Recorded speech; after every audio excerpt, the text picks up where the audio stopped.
आज के लेक्चर के अंतर्गत इकोनॉमी में गरीबी अर्थात गरीबी सूचकांक को सम्मिलित करते हुए समझने का प्रयास करेंगे। सबसे पहले ये समझने का प्रयास करेंगे कि गरीबी का मतलब क्या होता है, कि बेसिक मायने क्या होते हैं अर्थात रीजन क्या होते हैं, और हमारे देश में का क्या प्रभाव रहा है और वर्तमान को लेकर के क्या स्थिति है।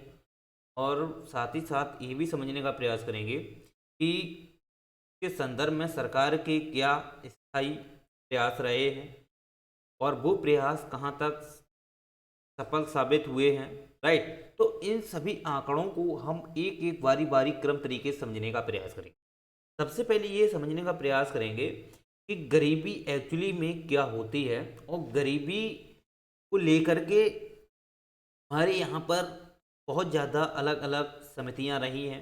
चाहे उसमें आप लड़क वाला की समिति ले लो, चाहे अलग समिति ले लो, रंग राजन समिति ले लो, तो अलग अलग प्रकार की जो समितियां रही हैं, इन समितियों ने किस प्रकार से प्रयास किए, चाहे वो शहरी क्षेत्र को लेकर के हो या ग्रामीण क्षेत्र को लेकर के हो या ग्रामीण व शहरी दोनों क्षेत्र को लेकर के हो, इन दोनों क्षेत्रों के बीच में सरकार द्वारा क्या ऐसे अलग अलग तरीके से प्रयास किए गए हैं। राइट, साथ ही साथ कौन कौन से ऐसे वित्तीय संसाधनों के माध्यम से सरकार ने गरीबी संदर्भित आंकड़े जुटाए हैं। राइट, साथ ही साथ समझने का ये भी प्रयास करेंगे कि गरीबी सूचकांक को लेकर के अंतर्राष्ट्रीय स्तर पर क्या प्रयास रहता है और राष्ट्रीय स्तर पर कौन सी संस्था काम करती है, कौन सी ऐसी प्राधिकरण काम करता है, अथॉरिटी काम करती है, जिसके माध्यम से हम गरीबी सूचकांक से संबंधित जो आंकड़े होते हैं उनको जुटाने का प्रयास करते हैं। राइट, तो इनको हम अलग अलग तरीके से या क्रमवारी तरीके से एक एक करके समझने का प्रयास करेंगे।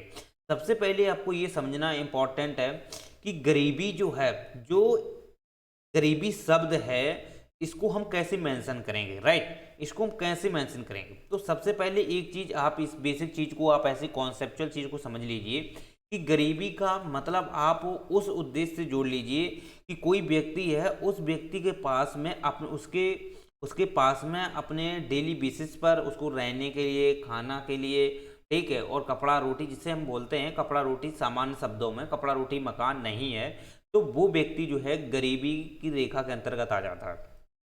तो सरकार ने आपने देखा हो कि जो बीपीएल कार्ड वाले जो व्यक्ति होते थे, जिसे बिलो पॉवर्टी लाइन बोलते हैं, अर्थात बीपीएल कार्ड के नीचे श्रेणी में आते थे, तो वो जो लोग हुआ करते थे वो एक्चुअली में गरीब श्रेणी के अंतर्गत आ जाते थे। तो उनको लेकर के सरकार अलग अलग जो भारतीय खाद्य निगम है उसके तहत उनको सुख सुविधाएं देती थी, चाहे वो आपने देखे हो खाद्यान्न को लेकर के हो, राइट, या उनको कैरोसिन को लेकर के हो या दाल को लेकर हो, भारतीय खाद्य निगम जो था पहले देती थी। लेकिन क्या हुआ कि जैसे जैसे खाद्यान्न में वृद्धि होती गई तो सरकार ने इस बीपीएल की जगह एपीएल और भी कार्ड ऐसे चलाने प्रारंभ कर दिए।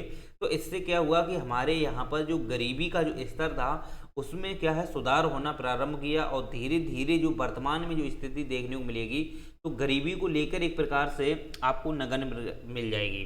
क्योंकि गरीबी का कारण जो होता है कपड़ा रोटी मकान अगर किसी व्यक्ति के पास में नहीं है तो वो व्यक्ति गरीबी की श्रेणी में आ जाता है। लेकिन वर्तमान अगर स्थिति देखी जाए तो ऐसा आंकड़ों के अनुसार ये डाटा बहुत ही कम देखने को मिलता है कि किसी व्यक्ति के पास रोटी कपड़ा मकान नहीं है। राइट, हाँ, उसके पास कपड़ा रोटी मकान था लेकिन उसने बेच दिया है, कुछ भी किया हो, ठीक है, उसने अवैध तरीके से उसका यूज किया हो, दुरुपयोग तरीके से उसका धन का यूज किया हो, तो वो व्यक्ति को हम गरीब के अंतर्गत नहीं लाएं। क्योंकि एक्चुअली में उसको तो संसाधन थे, उसके पास संसाधन थे, लेकिन उसने संसाधनों का दुरुपयोग तरीके से यूज किया है या दुरुपयोग किया है उसका, तो वो व्यक्ति जो है गरीबी के अंतर्गत शामिल नहीं होगा। राइट, क्योंकि उसकी स्वयं की गलतियों ने उसको गरीब बना दिया है। ओके, लेकिन आप जानते हो कि सरकार उस चीज को पहले ही प्रोवाइड करा देती है, लेकिन वो व्यक्ति क्या करता है, उसको अपनी कुछ इच्छित आवश्यकताओं को पूर्ति करता है, अपनी शारीरिक या मानसिक आवश्यकताओं की पूर्ति करता है, या अपनी जो भी उसकी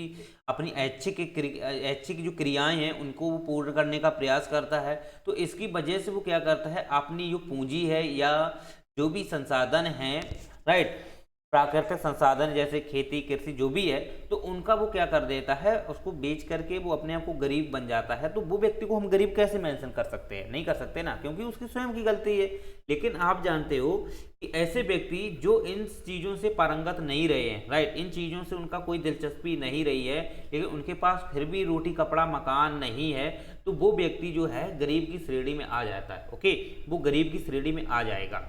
लेकिन इनको भी हम गरीब की श्रेणी में डाल लेंगे, मान लेंगे, लेकिन आप जानते हो ऐसे तो आप कभी भी गरीबी को खत्म नहीं कर पाओगे, ऐसे कभी गरीबी को खत्म नहीं कर पाओगे, राइट। जो अनावश्यक चीजें हैं आप उनसे दूरी नहीं बनाओगे, तो आप प्रॉपर आप इस चीज को खुद मेंटेन करके देख लीजिए कि क्या आप उस चीज को कैसे गरीबी से अलग कर पाओगे, नहीं कर पाओगे ना। यही कारण है कि हमारे यहाँ पे सबसे ज्यादा जो गरीबी देखने को मिल रही है ना, वो गरीबी के कारण के पीछे मानव के अपने एक दुष्कर्म क्रियाकलाप हैं, एक्टिविटीज ऐसी हैं जिनके माध्यम की जिसकी वजह से वो कहीं ना कहीं गरीब में आ रहा है। लेकिन आप देखा जाए तो वो गवर्नमेंट की तरफ से वो गरीबी नहीं दिखता है, क्योंकि उसका जब वो पैसा था, उसके पास जो पर्याप्त संसाधन थे, पूंजी थी, तो उस समय उसके द्वारा जो आंकड़े जुटाए गए थे, एनएसएस द्वारा जो आंकड़े जुटाए गए थे, उसके तहत वो गरीब घोषित नहीं किया गया था, राइट। अब वो बाद में गरीब हुआ है तो उसको हम मेंशन नहीं करते हैं, ठीक है। लेकिन आप उस व्यक्ति को गरीब के अंतर्गत आप ऐसे डाल सकते हो कि वो व्यक्ति गरीब हो सकता है जिसने कभी भी ऐसी परिकल्पना भी नहीं कर पाई होगी कि हमारे पास पर्याप्त पूंजी है या नहीं है, या किसी प्रकार से उसने ऐसा संसाधन जुटाने में असमर्थ रहा है। ऐसी स्थिति में उस व्यक्ति के पास में ऐसे आवश्यक संसाधन नहीं है जो अपनी डेली बेसिस पर वो यूज कर सके, राइट। तो इसलिए वो व्यक्ति जो कहलाता है वो क्या है, गरीब है, राइट। वो क्या है, गरीब, क्योंकि उसके पास स्वयं में क्या नहीं है, आर्थिक संसाधन नहीं है। जैसे मैंने आपको बताया है कपड़ा रोटी मकान, क्योंकि हर ये जो कपड़ा रोटी मकान है ये हमारे डेली बेसिस की एक यूज करने वाली चीज़ें हैं, ओके। क्योंकि जैसे हम जानते हैं, लेकिन हाँ मकान को हम हाँ बेसिक चीज़ से आप उपभोग में नहीं लेंगे, लेकिन आप जानते हो खाद्यान्न को तो उपभोग में लेंगे कि नहीं। तो खाद्यान्न है, राइट, तो इसको उपभोग में लेते हैं। तो इसको लेकर के भी अगर हमारे पास पर्याप्त संसाधन नहीं है, हमारे पास उतने प्राकृतिक संसाधन है या कृषि के से जो भी हम उत्पादन करते हैं तो वो उत्पाद हमारे पास अगर नहीं है, राइट, हमारे पास खाद्यान्न को लेकर समस्याएं हैं, ऐसी स्थिति बनती है, तो वो व्यक्ति जो है वो भी गरीब ही है। क्यों? अगर उसके पास पैसे होते या उसके पास पूंजी होती तो वो खरीद करके खा लेता, लेकिन पर्याप्त पूंजी नहीं है, राइट, तो उसके पास खाद्यान्न भी नहीं है। तो खाद्यान्न सबसे पहले मेंशन करता है। देखो हर व्यक्ति सड़क पे सो जाएगा जाके, उसके पास भली आवास नहीं है, सड़क पे जाएगा सो लेगा, कोई टेंशन की बात नहीं है।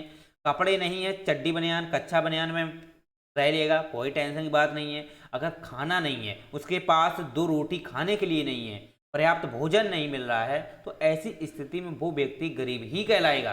क्यों? क्योंकि उसके पास रहना और खाना रहना या कपड़ा वो एक अलग वो भी मेंशन होता है, लेकिन वो उसको हम एक प्रत्यक्ष रूप से उसको भी मेंशन करते हैं, ऐसी बात नहीं मेंशन नहीं करते हैं, लेकिन फर्स्ट प्रायोरिटी हम देते हैं खाद्यान्न को लेकर के। तो आपने सतत विकास में देखा होगा, सतत विकास के अंतर्गत भुखमरी जो है उसको हम फर्स्ट मेंशन में रखते हैं। सेकंड में हम क्या रखते हैं, सतत विकास लक्ष्य के अंतर्गत यानी कि एसडीए जो गोल होते हैं उसमें हम इसको गरीबी को सेकंड पोर्शन पे दे दें, सेकंड प्रायोरिटी देते हैं। इसीलिए देते हैं कि पहले जो व्यक्ति की आवश्यकता होती है वो होती है खाद्यान्न को लेकर के, खाना को लेकर के।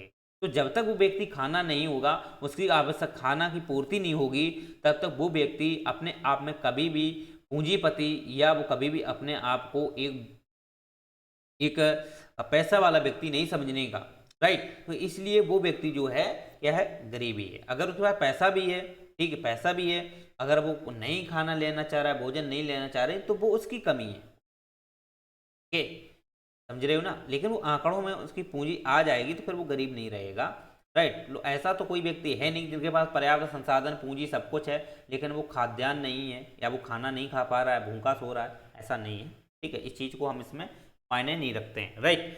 तो यही चीज़ें हैं, इसको आपको समझना पड़ेगा। तो धीरे धीरे हम इस चीज़ को प्रॉपर समझाने का प्रयास करेंगे। तो देखो गरीबी को लेकर के हम बात कर रहे थे, तो गरीबी मैंने आपको एक पूरा ओवरव्यू बना दिया है। तो इस ओवरव्यू में हम सबसे पहले समझने का प्रयास करेंगे कि गरीबी के अंतर्गत अगर किसी व्यक्ति के पास में उसकी आवश्यक जो संसाधन होते हैं, दैनिक आवश्यक संसाधन होते हैं, जैसे कपड़ा है, ठीक है, रोटी है और मकान है। ठीक, कपड़ा, रोटी, मकान, ये तीन जो चीज़ें होती हैं ये एक्चुअली में देखे जाएं तो मानव जीवन के लिए बहुत ही उपयोगी हैं और ये हर व्यक्ति की ये आवश्यकता होती है, राइट। हर व्यक्ति चाहता है कि मेरे पास कपड़े हों। ठीक, हर व्यक्ति चाहता है कि मेरे पास खाद्यान्न हो, रोटी हो, सब कुछ हो। हर व्यक्ति चाहता है कि उसके पास एक अच्छा सा फ्लैट हो, मकान हो या बंगला हो, जिससे वो अपने जीवन को सरवाइव कर सके, वहाँ पे अपना स्थायी आवास रख सके। ओके, तो ये चीज़ें होती हैं। तो अगर ये किसी व्यक्ति के पास नहीं है तो व्यक्ति गरीब ही कहलाएगा, राइट। भले ही उसके पास में मकान है, ठीक, भले ही उसके पास में कपड़ा है, रोटी नहीं है, ओके, तो वो व्यक्ति गरीब है। उसके पास रोटी है, ठीक है, खाना खा लेता है, मेहनत कर रहा है, ठीक है, ठेली लगा लेता है, मेहनत कर रहा है, लेकिन वो मकान नहीं ले पा रहा है, तो वो भी व्यक्ति गरीब ही है। ओके, और जिसके पास में मान लो जिसके पास में मान लो गवर्नमेंट ने मकान दे दिया, अब वो 2 रोटी खा रहा है, अब उसके बाद पहनने के लिए कपड़ा भी नहीं है। ओके, पहनने के लिए कपड़ा भी नहीं है, तो ऐसा व्यक्ति भी गरीब ही कहलाएगा, राइट। तो एक्चुअली में ये 3 जो मानदंड गवर्नमेंट ने निर्धारित किए हैं और ये हर डेली बेसिस पर हर व्यक्ति के जीवन के लिए उपयोगी होते हैं, ठीक है। तो ऐसे ये 3 जो चीज़ें हैं, ये 3 जो मानदंड हैं, राइट, मानक हैं, इनको हम गरीबी के मुख्य ध्येय मानते हैं, राइट। गरीबी का हम इसको मुख्य ध्येय मानते हैं। तो इतना समझ में आ गया। तो आप जानते हो गरीबी को लेकर के सबसे पहले एक चीज़ और समझ लो। इसमें गरीबी को अगर हम मेंशन करें, थोड़ा डिटेल से और समझने का प्रयास करें, तो गरीबी जो है ये एक्चुअली में 2 प्रकार से इसको समझने का प्रयास करेंगे। सबसे पहले हम ये समझेंगे कि हमारे यहाँ पर या अंतर्राष्ट्रीय स्तर पर, हमारे यहाँ का मतलब हम देश की बात नहीं कर रहे हैं, हमारे यहाँ का मतलब ये बात कर रहे हैं कि हमारे कंट्रियों में या विदेशों में या देश में, राइट, राज्यों में। क्योंकि जो फिलॉसफी है ना, उस फिलॉसफी के यानी कि पूरा संसार एक परिवार है, उस फिलॉसफी को लेकर के हम थोड़ा चलने का प्रयास करेंगे। क्योंकि यहाँ गरीबी को लेकर के हम बात करें तो गरीबी में ऐसा नहीं है कि दुनिया के स्तर पर सभी पैसे वाले हों, ऐसा तो नहीं। अफ्रीका, दक्षिण अफ्रीका, जो अफ्रीका महाद्वीप है, गरीबी है। ओके, यूरोप भले ही पैसा में है, तो हमारे दक्षिण अफ्रीका, एशिया, ऐसे तो गरीबी ही देश हैं काफ़ी, ठीक है। तो इसमें अगर आप देखोगे ना, तो गरीबी को लेकर के 2 चीज़ें आप इस चीज़ को समझ लीजिए, मेंशन कर लीजिए। पहला आता है पूर्ण गरीबी, राइट। तो पूर्ण गरीबी अगर आप देखोगे ना, तो पूर्ण गरीबी एक्चुअली में वर्तमान में इस चीज़ को हम नहीं मानते। क्यों? क्योंकि वर्ल्ड बैंक ने इसको क्या कर दिया है, 2015 में इसको निष्कासित कर दिया है, इसे बाहर कर दिया है। क्योंकि वर्ल्ड बैंक का कहना ये है, 2015 में किया था, इसको माइंड में सेट कर लीजिए, राइट। तो वर्ल्ड बैंक ने यही कहा था कि जो पूर्ण गरीबी है वर्तमान में आंकड़ों के अनुसार, जो HDI जो ह्यूमन डेवलपमेंट इंडेक्स है, राइट, जो वर्ल्ड बैंक ही जारी करती है, तो इसका मतलब यही है कहना कि 2015 से पहले, राइट, 2015 से पहले हमारे यहाँ पर पूर्ण गरीबी के आंकड़े दिखाई पड़ते थे। अर्थात ऐसे निर्देश हमको देखने को मिलते थे कि हमारे यहाँ पर कहीं ना कहीं पूर्ण गरीबी है, राइट। पूर्ण गरीबी का मतलब ये कपड़ा, रोटी, मकान नहीं होना किसी व्यक्ति को, पूर्ण गरीब है। ओके, तो ऐसी स्थिति में अगर आप देखोगे ना, तो 2015 में वर्ल्ड बैंक ने स्पष्ट किया कि पूर्ण गरीबी हमारे विश्व स्तर पे अब नहीं रही है, राइट। क्योंकि हर व्यक्ति के पास कहीं ना कहीं वहाँ की सरकारें हैं, वहाँ की जो राज्य हैं, वहाँ की जो अपनी गवर्नमेंट हैं, वो प्रत्येक व्यक्ति को लेकर के हर व्यक्ति को अपने अपना कपड़ा, रोटी, मकान देने के लिए सरकार निरंतर प्रयत्नशील है। प्रयास भी किए हैं, प्रयत्नशील भी है। हम ये नहीं कह सकते हैं कि हाँ कपड़ा, रोटी, मकान इस चीज़ को प्रॉपर मिल गया है, राइट, प्रॉपर मिल गया है, लेकिन सरकार ने उस चीज़ को लेकर प्रयास किए हैं, उसके आंकड़े भी हैं। तो केवल वर्ल्ड बैंक आंकड़ा देखती है, अनुमानित आंकड़े देखती है, उस आधार पे वो अपना डिक्लेरेशन देती है, राइट। तो यही चीज़ें हैं कि पूर्ण गरीबी को लेके वर्ल्ड बैंक ने क्या किया है, ये इसको ख़त्म कर दिया है कि अब वर्तमान में कोई पूर्ण गरीब नहीं बचा है। अब बात ये आती है गरीबी को, और अगर हम इस चीज़ को मेंशन करना चाहें तो आप इस चीज़ को ऐसे समझ लीजिए, एक होती है निरपेक्ष गरीबी और एक होती है सापेक्ष गरीबी, राइट। एक होती है निरपेक्ष गरीबी और दूसरी होती है सापेक्ष गरीबी। तो निरपेक्ष गरीबी के अंतर्गत अगर आप देखोगे तो ये जो गरीबी है, ये आप इस आधार पे समझ लीजिए कि इसको अगर हम मेंशन करें निरपेक्ष गरीबी को, तो ये एक्चुअली में हर व्यक्ति के समक्ष दिखाई पड़ती है, चाहे वो पैसा वाला हो चाहे गरीब हो, वो सभी के सामने है, राइट।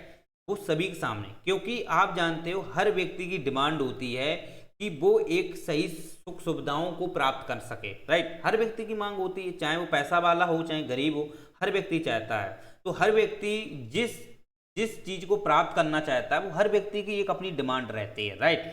जैसे हम एग्जाम्पल के तौर पे ले लें, जैसे सबसे ज़्यादा रोजगार को लेकर ही हमारे यहाँ पर या अंतर्राष्ट्रीय स्तर पर क्या होता है, रोजगार को लेकर के समस्याएं रहती हैं, बेरोजगारी में वृद्धि होती है। तो बेरोजगार भी एक अपने आप में समस्या है। तो इस बेरोजगार के अंतर्गत अगर आप देखोगे ना, तो हर व्यक्ति चाहता है, चाहे वो पैसा वाला हो चाहे गरीब हो, हर व्यक्ति यही चाहता है कि मुझे रोजगार मिल जाए, ठीक है। हर व्यक्ति चाहता है, पैसा वाला है तो पैसा रखा तो रहेगा नहीं, रखा रहेगा तो उस पैसों को कोई उसकी कोई वैल्यू नहीं होती है, ठीक, रखे पैसे की। तो यही चीजें होती हैं कि निरपेक्ष गरीबी के अंतर्गत हर व्यक्ति चाहता है कि वो कहीं अच्छी जगह सेटल होकर के रोजगार को वो प्राप्त कर ले। ये चाहे करोड़पति व्यक्ति हो चाहे वो अपना कोई व्यक्ति हो। करोड़पति का मतलब यहाँ ऐसे नहीं है, करोड़पति का मतलब पूंजी से हम ले लेते हैं, कृषि से संपत्ति ले लेते हैं, ठीक है। उसने कोई कमाई नहीं, उसकी पूंजी है, संपत्ति है, कैपिटल है, पहले से उसके पास कृषि रही है या उसके पास मकान है, किसी के दिए गए वो मकान है, राइट। लेकिन आप जानते हो उसके पास में ऐसा कोई रोजगार नहीं है, ऐसा कोई रोजगार नहीं, बैठे बैठे खा रहा है, गरीब सरकार का बोझ बन रहा है, राइट। तो यही चीजें हैं कि निरपेक्ष गरीबी में वो व्यक्ति चाहता है कि मुझे रोजगार मिल जाए। तो रोजगार को लेकर के हर व्यक्ति की डिमांड रहती है, चाहे वो पैसा वाला हो चाहे गरीब हो। तो वो गरीबी जो है एक्चुअली में, वो गरीबी अगर बेरोजगार की दृष्टि से देखी जाती है, राइट, वो गरीबी जो है वो बेरोजगार की दृष्टि से देखी जाती है कि वो व्यक्ति जो है वो कितना गरीब है, उसके पास संसाधन हैं या नहीं है कि वो रोजगार प्राप्त किया है या नहीं किया है। इस चीज को मेंशन करते हुए इस गरीबी को देखा जाता है और ये हर व्यक्ति को लेकर के इसके सामने ये गरीबी देखने को मिलती है। गरीबी को हम यहाँ किस चीज से मेंशन कर रहे हैं, निरपेक्ष को यहाँ कर रहे हैं बेरोजगारी को लेकर के, ठीक है। वो बेरोजगार व्यक्ति है, अब बेरोजगार है तो उसके पास कमाने के लिए जब पैसे नहीं है, ओके, उसके पास भले ही पूंजी है, शायद उसकी पूंजी धरोहर हो, राइट, लेकिन वो वर्तमान में कोई काम कर नहीं रहा है। तो उसके पास जब रोजगार नहीं है तो वो उसको लेकर के क्या है, एक निरपेक्ष, बेरोजगार शब्द क्या है, निरपेक्ष है। हर व्यक्ति का डिमांड हो जाती है, सामने आ जाती है, जो जिसके पास रोजगार नहीं है तो वो क्या है, एक निरपेक्ष गरीबी है। निरपेक्ष का मतलब तो आप समझते ही हो, जैसे आप सत्य को ले लो तो सत्य क्या है, अपने आप में निरपेक्ष है, इसे कभी झुठला ही नहीं सकते, सत्य तो सत्य है, ठीक है। हर व्यक्ति जिस एंगल से देखो, दर्शन देख लो, दर्शन क्या है, हर एंगल से अगर आप देखोगे तो उसका दृष्टिकोण, देखने का सबका तरीका अलग अलग है, लेकिन वो स्वयं में जो उसका पदार्थ है, या सॉरी पदार्थ की बात मत करो यहाँ पे, केवल हम सत्य की बात कर लो। तो सत्य में हर व्यक्ति देखेगा, चाहे सत्य तो सत्य होता है, उसको आप सत्य को तो बदल नहीं सकते ना, तो वो एक अपने आप में एक निरपेक्ष हो जाता है, ठीक है। सत्य क्या है, निरपेक्ष है, ओके। इसी प्रकार से जैसे बेरोजगार जो शब्द है वो भी हर व्यक्ति को लेकर के एक निरपेक्ष होता है। हर व्यक्ति चाहता है रोजगार प्राप्त करना, तो वो इसकी डिमांड होती है। तो उसकी दृष्टि से रोजगार जो व्यक्ति है उस दृष्टि से वो क्या है, एक गरीब है, तो वो गरीब जो व्यक्ति कहलाएगा वो निरपेक्ष गरीब कहलाएगा, राइट। वो क्या कहलाएगा, निरपेक्ष गरीब कहलाया जाएगा। तो ये हर व्यक्ति के लिए होती है, ठीक है। चलिए, इतना समझ में आ गया निरपेक्ष गरीब। दूसरी गरीबी अगर हम बात करते हैं सापेक्ष गरीबी की, तो सापेक्ष गरीबी क्या होती है, इसको थोड़ा मेंशन कर लो। तो इस चीज को अगर हम समझना चाहें सापेक्ष गरीबी को, तो सापेक्ष गरीबी जो एक्चुअली में देखी जाए तो ये है, अपने भारत को लेकर के हम बात करेंगे। सापेक्ष गरीबी अंतर्राष्ट्रीय स्तर पर हम एक बार नहीं देखने का प्रयास करेंगे, क्योंकि निरपेक्ष गरीबी अंतर्राष्ट्रीय स्तर पर देखी जा सकती है, लेकिन सापेक्ष गरीबी है, कुछ देश ऐसे भी हैं जहां पर एक समानता देखी जाती है, जैसे साम्यवादी जैसे देश हैं, लेकिन वर्तमान में ऐसे देश भी अब नहीं है, पहले की बातें छोड़ो, ठीक है। लेकिन फिर भी हम केवल भारत को लेकर के ही बात करेंगे इसमें, ठीक है। तो सापेक्ष गरीबी जो है वो एक्चुअली में हमको सबसे ज़्यादा देखने को मिलेगी भारत में, राइट। क्योंकि देखो सापेक्ष गरीबी पूंजीवादी जो देश हैं उसमें सबसे ज़्यादा देखने को मिलती है, पूंजीवादी देश है, राइट। क्योंकि पूंजीवादी देश में क्या होता है कि इसमें जो बुर्जुआ लोग होते हैं, जिनके पास में पर्याप्त संसाधन होते हैं, संसाधन सुख सुविधाएं होती हैं, सब कुछ होते हैं, राइट, उनके पास उद्योग होते हैं, सब कुछ होता है, राइट। तो वो क्या है, पूंजीपति वर्ग आते हैं उसमें, ठीक है, उच्च वर्ग आते हैं। तो वो क्या करते हैं कि उसमें क्या करते हैं, अपनी आवश्यकताओं को ज़्यादा से ज़्यादा बढ़ाते हैं, संसाधनों को बढ़ाते हैं। तो वो क्या करते हैं कि पूंजीवादी देशों में उनकी एक अपनी निजी संपत्ति होती है, राइट, उनकी एक अपनी निजी संपत्ति होती है। तो ये क्या करते हैं, उनके पास जब संसाधन अधिक से अधिक हैं, सब कुछ हैं, ओके, तो इन संसाधनों का वो क्या करता है, वो उपयोग करते हैं और इसका भी वो क्या करते हैं, आगे बढ़ाने का भी प्रयास करते हैं, उपयोग भी करते हैं, आगे बढ़ाने का भी प्रयास करते हैं। तो इनको लेकर के वो अलग से अलग ज़्यादा ज़्यादा उद्योग इस्टेब्लिश करेंगे या सब कुछ करेंगे, लेकिन उसमें जो इस्टेब्लिश करेंगे तो उनकी एक अपनी निजी संपत्ति होती है, निजी संपत्ति होती है। तो ये निजी संपत्ति जो है जरूरी नहीं है हर व्यक्ति के पास में उस प्रकार की समान संपत्ति हो, राइट, हर व्यक्ति के पास समान संपत्ति हो ये आवश्यक नहीं होता है। तो ऐसे देशों में जो ये गरीबी कहलाएगी वो सापेक्ष गरीबी देखने को मिलती है।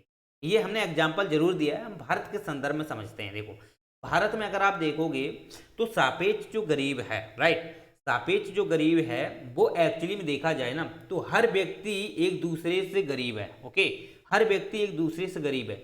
जैसे आप कोई व्यक्ति है जैसे 50,000 महीने कमाता है, राइट, क्या कमाता है, 50,000 महीने कमाता है, तो ये जरूरी नहीं है कि दूसरा जो व्यक्ति है वो भी 50,000 कमाए, अर्थात वो 40,000 कमाता है, राइट, वो 40,000 कमाता है। ये जरूरी नहीं है कि तीसरा जो पर्सन है, थर्ड पर्सन है, वो भी 40,000 कमाए, वो हो सकता है 30,000 कमाए, ओके।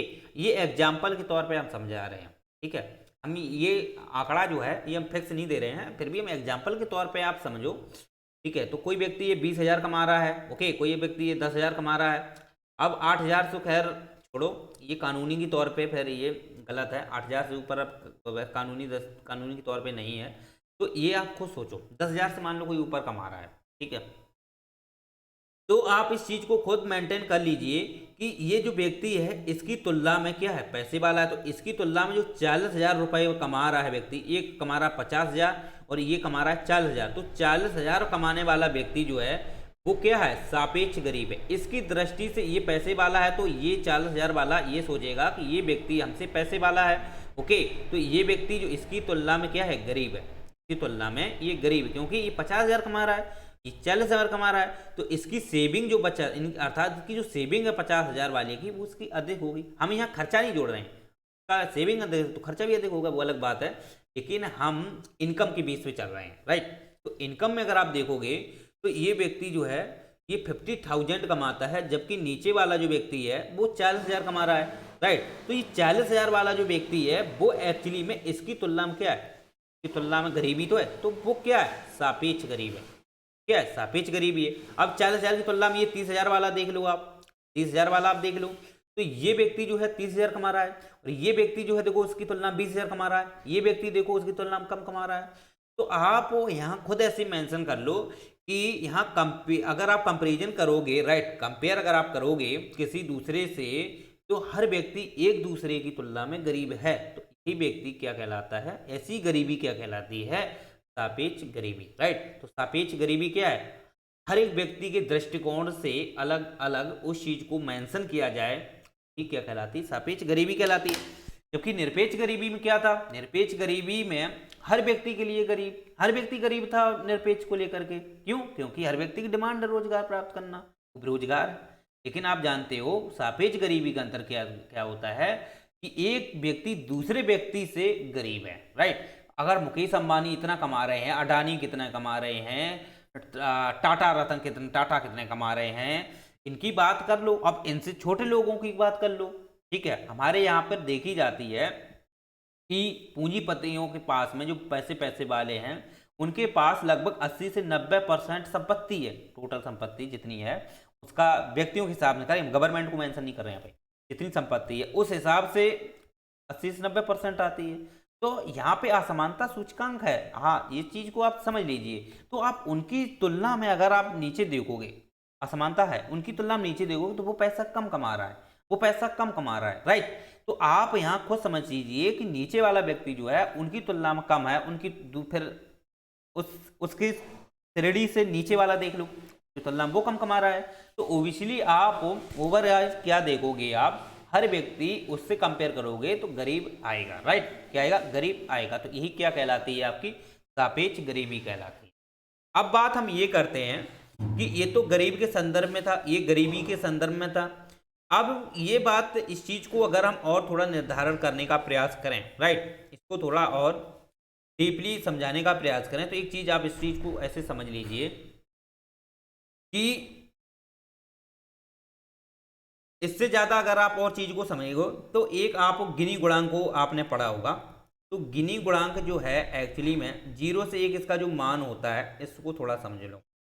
तो इसको अगर हम ग्राफ से समझाने का प्रयास करें, राइट, ग्राफ से समझाने का प्रयास करें, तो ये जैसे हमारी एक मीडियम रेखा है, मध्यम रेखा इसको हम मान लेते हैं, राइट। तो इसको हम कैसे मेंशन करते हैं? सबसे पहले आप एक चीज़ समझिए कि ये जो गिनी गुणांक होता है, ये व्यक्ति की आय और ये इधर जनसंख्या से इसको मेंशन किया जाता है, राइट। जनसंख्या और आय दो चीजें इसमें बेसिक आधार होते हैं। इन आधार पर ही हम आय और जनसंख्या को जब हम क्या करते हैं, मेंशन करते हैं, तो इसको समझते हैं। सबसे पहले आप चीज को ऐसे समझ लीजिए कि जनसंख्या अगर वृद्धि हो रही है, राइट, जनसंख्या वृद्धि है, तो पहली बात तो ये है कि जनसंख्या अगर वृद्धि है तो ओबियसली अगर आप देखोगे तो मांग में वृद्धि होगी। क्यों? मांग में वृद्धि होगी। क्यों? अगर जनसंख्या वृद्धि है तो हर व्यक्ति की अपनी मांग होती है। मांग क्या हो सकती है? अपने खाने पीने की, कपड़ा की, मकान की डिमांड हो सकती है, राइट। अब बात ये आती है कि ये जो मांग है, ये जो मांग है, इस मांग का एक कारण मैंने जनसंख्या वृद्धि को शामिल कर लेते हैं, ओके। लेकिन आप जानते हो जनसंख्या वृद्धि में आप जानते हो कि आय का जो स्रोत होता है, आय का जो स्रोत होता है, ये जरूरी नहीं है कि जनसंख्या वृद्धि हो रही है उस हिसाब से आय में वृद्धि होती हो, ये जरूरी नहीं है। गवर्नमेंट करती है वो अलग बात है, ठीक है, गवर्नमेंट वो करे एक अलग बात होती है, लेकिन ये आवश्यक नहीं होता है कि अगर जनसंख्या में वृद्धि हो रही है या आय बढ़े। लेकिन सरकार खुद इस चीज को सोचती है कि अगर जनसंख्या वृद्धि हो रही है तो ओबियसली अगर देखोगे उनकी आय में खपत करने वाले लोग ज्यादा हैं तो आय ओबियसली कम हो जाएगी। मान लो 5 जहाँ 4 कमाने वाले थे वहाँ 8, अब 8 लोग हो गए तो 4 अभी भी कमा रहे हैं। तो इनकी जो इनकम आय है वो गवर्नमेंट की, तो गवर्नमेंट को लेकर के जो दे रही है या वो कहीं प्राइवेट सेक्टर में काम कर रहे हैं वो तो ठीक है, लेकिन आप जानते हो इसकी जो खपत है, इसकी जो उपभोग है वो अधिक हो गया। क्यों? 8 लोग हो गए, इनकी मांग में वृद्धि होगी। तो आप यहाँ चीज़ें समझ लीजिए, जिस हिसाब से आय में जनसंख्या वृद्धि हो रही है ऐसा नहीं है कि उसी हिसाब से आय में भी वृद्धि हो, राइट, ऐसा जरूरी नहीं है। लेकिन गवर्नमेंट यही प्रयास करती है अगर जिस हिसाब से जनसंख्या बढ़ रही है तो उस हिसाब से लोगों की इनकम में भी वृद्धि होनी चाहिए। ये सरकार का प्रयास रहता है, सरकार अपना डाटा इसी हिसाब से देती है, ठीक। सरकार कभी नहीं ये कहती है कि लोगों की आय में कमी हो, कभी नहीं कहती। वो हमेशा आय को दुगनी करने का प्रयास करते हैं। अब वो आय दुगनी कर पाए या ना कर पाए वो उस पर डिपेंड करता है, क्योंकि जनसंख्या निरंतर वृद्धि हो रही है। अभी नरेंद्र मोदी ने 2022 में किसानों की दुगनी आय की बात की, लेकिन क्या दुगनी कर पाई? नहीं, 4 या 5% और नहीं बढ़ा पाई। अभी 2023-24 का जो आप इसमें देख लीजिए बजट में, इसमें 4 से 5% केवल आय में वृद्धि हुई, ज़्यादा नहीं हुई। तो आप जनसंख्या का अगर आंकड़ा देखोगे तो जनसंख्या देखो कितना विस्फोट हो रहा है, जनसंख्या का प्रॉपर बढ़ रही है जनसंख्या। तो आप गिनी गुणांक को अगर आप देखोगे तो इसको जब मेंशन किया जाता है वो इसी बेसिस पे किया जाता है कि आय किस हिसाब से बढ़ रही है और जनसंख्या किस हिसाब से बढ़ रही है, राइट। अगर आप देखोगे इसकी जो मध्यम जो ये रेखा है, ओके, इस रेखा से आप इस प्रकार से अगर हम इसको ग्राफिक बनाएं, ठीक है, इस प्रकार से अगर हम इसको ग्राफ बनाएं तो इस ग्राफ से आप क्या समझते हो? ठीक है, इस ग्राफ से आप क्या समझ रहे हो? तो इससे एक चीज समझो, ये जो आपको ग्राफ दिख रहा है, राइट, ये जो ग्राफ दिख रहा है, तो ये ग्राफ और इस मध्यम रेखा वाली जो ग्राफ है, ओके, ये मध्यम की जो ग्राफ है, इससे इस रेखा के बीच का जो स्पेस है, यही स्पेस व्यक्ति की गरीबता, राइट, व्यक्ति की गरीबता और अमीरता को प्रदर्शित करता है। यहाँ हम केवल एक व्यक्ति की बात नहीं कर रहे हैं, व्यक्ति का मतलब है हमारे यहाँ पे सरकार की जो भी अपनी पॉलिसी रहती है उस आधार से हमारे यहाँ पर जो सूचकांक जारी होते हैं उस बेसिस पे हम बात कर रहे हैं, राइट। चलो, अब यही चीजें हैं, जैसे ये जो ग्राफ है, आप इस ग्राफ से आप क्या मेंशन कर सकते हो? पहली बात तो आप कंडीशन बेसिस चीज को देखिए कि ये जो ग्राफ है, जैसे जैसे आप देखोगे ये मध्यम रेखा से क्या हो रहा है, दूर हो रहा है, राइट। मध्यम रेखा से जैसे जैसे दूर होता जाएगा तो उतनी ही गरीबी में क्या होगी, वृद्धि होती जाएगी, ओके, उतनी ही गरीबी में वृद्धि होती जाएगी। क्यों? क्योंकि ये जो आपका ग्राफ है, राइट, ये जो आपका ग्राफ है, ये ये क्या दिखाता है? ये दिखा रहा है कि जो हमारी मध्यम जो रेखा गई है, राइट, ये मध्यम जो रेखा गई है जीरो बेसिस पर होती है, राइट। और जैसे जीरो बेसिस से अगर आप ऊपर की ओर बढ़ते, जैसे आप जानते हो जीरो से एक, तो गिनी गुणांक में क्या होता है और एच डी आई में थोड़ा इसमें अंतर होता है। एक चीज दिमाग में क्लियर कर डालना, एच डी आई में जीरो से एक मान एच डी आई में भी होता है, ओके, अधिकतम एक होता है, न्यूनतम जीरो होता है। इसमें भी देखोगे तो जीरो से एक ही होता है, लेकिन इसमें दोनों में बेसिक अंतर ये है कि एक दूसरे के अपोजिट प्रकार से होते हैं। जैसे जैसे आप देखोगे एच डी आई में क्या होता है कि इसका जो देश जैसे विकसित, अविकसित और जैसे भी विकासशील देश होते हैं, तो उनमें अगर देखोगे पर कैपिटल जो इनकम होती है, पीसीआई जो होता है, तो वो अगर देखा जाता है, राइट, वो जब मेंशन करते हैं उसमें पीसीआई जनसंख्या के भाग देके निकालते हैं, वो हमने आपको पढ़ाया था अच्छे से, आपने डिटेल से समझा होगा। तो उसमें क्या होता था कि कोई देश है जिसका आंकड़ा जैसे 9 जीरो पॉइंट करके 6 8 6 या कुछ भी करके हो, तो ये आप देखोगे तो जीरो से प्लस में है, राइट, ये जीरो से प्लस में था। तो ये क्या करा दिखाता था, किसी देश की विकास की बात करता था, क्योंकि वहाँ की अगर देश में पर कैपिटल इनकम बेस्ट है तो वो देश ऑटोमेटिक डेवलपमेंट होगा, क्योंकि वो आय आय ही तो दिखाती है किसी व्यक्ति के विकास में। क्योंकि अगर व्यक्ति के विकास में व्यक्ति की आय ही नहीं है, इनकम ही नहीं है, तो व्यक्ति कहाँ से डेवलप हो पाएगा?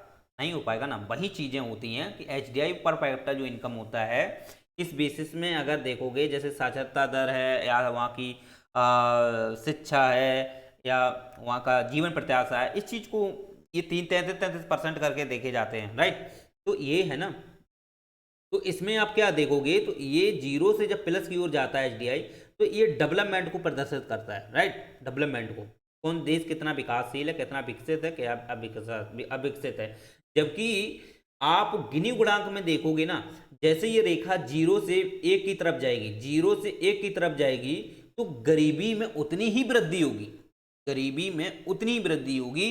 इसका मतलब ये हुआ जो एचडीआई का जो मान होता है वो जीरो से एक अधिकतम विकास विकसित को डेवलपमेंट को दिखाता है, जबकि गरीबी में क्या होता है, जो अधिकतम मान एक होता है वो अत्यधिक गरीबी को प्रदर्शित करता है, ओके, अत्यधिक गरीबी को प्रदर्शित करता है। इसलिए जो ये रेखा जीरो मेंशन कर रही है, और जैसे जैसे ये रेखा जीरो की तरफ बढ़ती जाएगी, राइट, जैसे जैसे ये रेखा जीरो की तरफ बढ़ती जाएगी, तो इसका मतलब ये हुआ कि ये जो देश है अपनी गरीबता से दूर हो रहा है, राइट। अब जो गरीब से वो जिस गरीब जैसी समस्याओं से गुजर रहा था उससे वो बाहर निकल रहा है, राइट, क्या हो रहा है, बाहर निकल रहा है। अर्थात वो अलग अलग तरीके से एडवांस चीज़ों को वो डेवलप कर रहा है, एडवांस टेक्नोलॉजी को डेवलप कर रहा है। तो इसलिए आप जानते हो कि वो जो देश है अपने आप में ज़्यादा से ज़्यादा टेक्नोलॉजी को वृद्धि कर रहा है, उन्नत टेक्नोलॉजी को वृद्धि बढ़ावा दे रहा है। तो अर्थात तो वहाँ पर देखा जाए तो क्या है कि वो जो देश है तो वहाँ पर क्या होंगे, उद्योग स्थापित होंगे, वहाँ पर अलग अलग तरीके से विनिर्माण क्षेत्र को बढ़ावा मिलेगा, या भले ही इस चीज़ को ना मिले, ठीक है, सर्विस सेक्टर को बढ़ावा मिलेगा। तो इससे क्या होगा कि उनकी आय में क्या होगी, वृद्धि होगी। तो इससे आय में जैसे ही वृद्धि होती है, सुनना, जैसी आय में वृद्धि होती है तो ये जो जीरो वाला जो आंकड़ा है इसके पास में ये रेखा है जो एक पर आ रही थी, ये धीरे धीरे पास में जाने लगेगी। कैसे होगी, धीरे धीरे ये पास में जाने लगेगी। इसलिए आप इस चीज़ को ऐसे मेंशन कर सकते हो कि गिनी गुणांक जो होता है वो बेसिकली आय और जनसंख्या की पर डिपेंड करता है। अब इसको कैसे निकालते हैं वो हम आपको थोड़ा समझाते हैं। इसको ए बी सी डी इसको थोड़ा त्रिभुज करके निकालो। जैसे ए यहाँ पे आप कर लो, ए ओ सी यहाँ पे आप सी कर लो, एक आप इधर ले लो ए ओ सी, ए ए बी यहाँ बी कर लो, ठीक है, यहाँ पे आप डी कर लो। अब इसको जब निकालते हैं, ठीक है, तो इसको जब निकालते हैं गिनी गुणांक को, तो गिनी गुणांक को आप ऐसे निकालिए कि ए ओ सी, राइट, इसको ले लेते हैं पहले, ए वाला अगर इसको डिटेल से समझना है तो वैसे इतना इम्पोर्टेंट है नहीं, वैसे हम इसको समझा देंगे, कोई दिक्कत नहीं है। जैसे आप त्रिभुज ये ले लो, त्रिभुज करके ए ओ सी, ए ओ सी, राइट। अब ये वाला ले लो, ए ओ सी से आप ये चीज़ मेंटेन करो कि नीचे वाली जो रेखा है जनसंख्या वाली, ठीक है, इसको हम पहले मेंशन करते हैं, ठीक है। तो ए ओ सी करके फिर इसको त्रिभुज ए सी बी, राइट, ए सी बी, ये नीचे वाला लेंगे क्योंकि ये बिंदु जो है इस चीज को हमें देखना पड़ता है, राइट। इसको देखना पड़ेगा कि ये इससे कितना दूर है। तो अब गिनी गुणांक में क्या होता है कि ये जो चीज है ना, ये जो चीज है ये गरीबीता को, सूचकांक को प्रदर्शित कर रहा है, जबकि ऊपर जब रेखा जाती है तो ये समानता को बढ़ावा देता है, राइट। यानी कि समान जो जो दर है उसमें वृद्धि हो रही है, राइट, जबकि इसमें असमान वृद्धि है। ओके, चलिए, तो ये AOC और ACB करके इसको जब निकालते हैं तो इसको क्या करते हैं, गिनी गुणांक से इसको भाग देते हैं, ठीक है। AOC बटे ACB करके इसको जब भाग देते हैं तो इसका जो मान आता है वो 0 से 1 के बीच आता है। ओके, इसका मान जो है वो 0 से 1 के बीच आता है, वो मैंने आपको बताई दिया है कैसे आता है, ठीक है। चलिए, तो गिनी गुणांक के अंतर्गत आपने ये समझा है। ओके, चलिए, तो लॉरेंज वक्र वगैरह आपने पढ़ा हो तो लॉरेंज वक्र जो है एक्चुअली में वो दिया गया था, इसी से संबंधित था।